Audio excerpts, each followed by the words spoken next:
Before the stadiums, before the private jets, the record deals, and the 10-figure fortune, there was an 11-acre Christmas tree farm in Pennsylvania, a little girl with a guitar too big for her, and a family willing to bet everything on a dream that had no guarantee.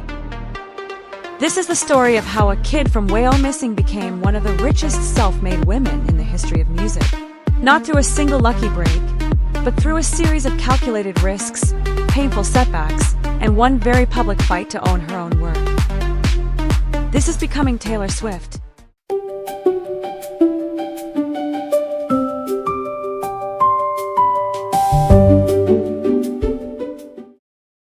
Taylor Allison Swift was born on December 13, 1989, in Reading, Pennsylvania. Her father, Scott, worked as a financial advisor. Her mother, Andrea, had been a marketing executive before choosing to stay home and raise her children. Together, they owned Pine Ridge Farm, a working Christmas tree farm in nearby Wyoming, where young Taylor's chores included clearing insect pods off the pine trees before the holiday season. It wasn't a showbiz household. It was a finance household with a side hustle in Christmas trees. But music found her early.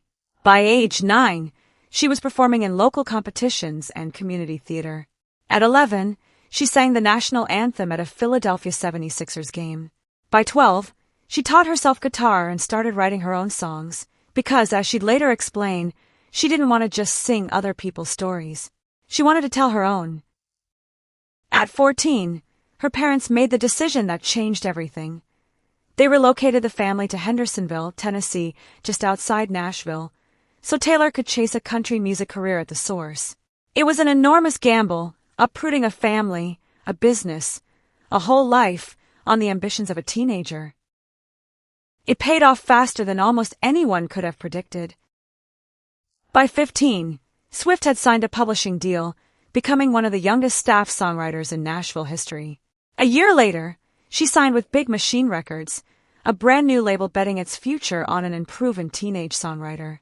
Her debut single, Tim McGraw, released in 2006, became a modest hit. Her self-titled debut album followed, eventually going multi-platinum.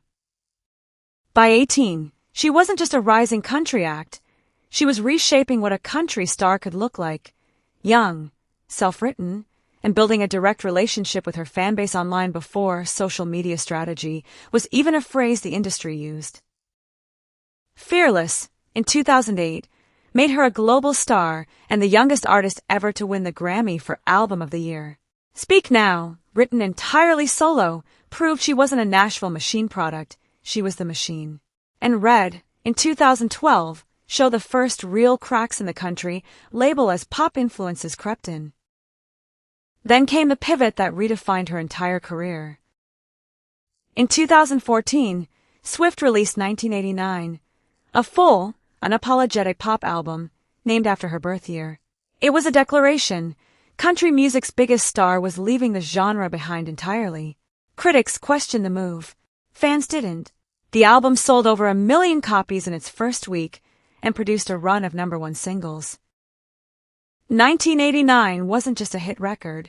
It was proof that Swift could reinvent her sound, her audience, and her image, and come out the other side even bigger. It became a business model she would repeat again and again. Reputation, in 2017, leaned into darker, sharper production after a period of intense public scrutiny. Lover, in 2019, softened back into pastel optimism. Every era was a full rebrand, visually, sonically, emotionally, and every era sold. But behind the album sales, a storm was building. Like most artists starting out, Swift didn't own the master recordings of her first 6 albums, Big Machine Records did. In 2019, those masters were sold as part of a larger acquisition, landing in the hands of a company backed by talent manager Scooter Braun. Swift said publicly that she'd had no opportunity to buy the masters herself before the sale went through, and she described the situation as her worst-case scenario, losing control over the body of work she'd built her entire life around. The masters were later sold again, this time to a private equity firm, for a reported price north of $300 million. For most artists, that would be the end of the story. For Swift, it became the opening move of a new one. She announced she would re-record her first 6 albums entirely from scratch, creating new, fully owned versions, Taylor's version, that fans could stream and buy instead of the originals. It was an unprecedented strategy in the music industry. Instead of suing, she outproduced the problem. Fearless, Taylor's version, and Red, Taylor's version, both became commercial and critical successes in their own right, often outperforming the originals on the charts. By the time she'd worked through most of the catalog, Taylor's version had become shorthand across the industry for artists reclaiming leverage from their labels. It was by any measure one of the most effective corporate turnarounds in modern music, executed not by a boardroom, but by an artist with a microphone and a grudge. Then the world stopped. In 2020, with touring impossible and the planet in lockdown, Swift did something almost nobody expected. She released not 1 but 2 surprise albums, Folklore and Evermore, written and recorded in near total secrecy with collaborators working remotely. Stripped of the pop machinery, the albums leaned into hushed, literary songwriting, and they became some of the most critically acclaimed work of her career, with Folklore winning Album of the Year at the Grammys. It was proof that even in her most commercially uncertain moment, she could still surprise an industry that thought it had her figured out. In March 2023, Swift launched the Eras Tour, a 3-hour, career-spanning spectacle touching nearly every album she'd ever released. What followed wasn't just a concert tour, it was an economic event. Ticket demand crashed sales systems. Cities reported measurable boosts to local hotel and restaurant revenue on show weekends, a phenomenon economists nicknamed Swiftonomics. The tour eventually grossed over $2 billion, making it the highest-grossing concert tour in history. A self-financed concert film added roughly $250 million more at the box office. Independent estimates suggested the tour's ripple effects added billions to the U.S. economy alone. Somewhere in the middle of that run, in 2024, Swift crossed a threshold no musician relying primarily on songwriting and performing had ever crossed before. She became a billionaire. Then, in May 2025, Swift closed the loop that had started 6 years earlier. She purchased the original master recordings of her first 6 albums outright, for a reported figure of around $360 million. The catalog that had once been sold out from under her, without her having the chance to buy it, was finally fully hers. It wasn't just a financial transaction. It was the final chapter of the industry's biggest ownership battle, resolved entirely on the artist's terms. By late 2025, Swift released The Life of a Showgirl, which shattered first-week sales records.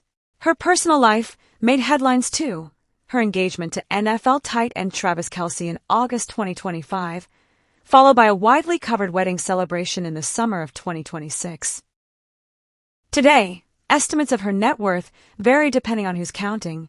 Forbes and Bloomberg have placed figures anywhere from roughly $1.6 billion to over $2 billion, built from touring income, her now fully owned music catalog and publishing, real estate holdings, and brand partnerships. What's not in dispute is the composition of that fortune. Unlike most entertainment billionaires, she didn't get there through a fashion line, a beauty brand, or a spirits company. She got there almost entirely through songwriting and live performance, control of her own work, monetized at a scale the music industry had never seen from a single artist before. It's tempting to tell the story as a fairy tale. Farm Girl becomes the biggest star in the world. But the more accurate version is less magical and more instructive. A family that bet on a kid's ambition, a decade of relentless reinvention, a very public fight over ownership that she refused to lose quietly, and a willingness to rebuild an entire catalog from scratch rather than accept the terms she'd been handed.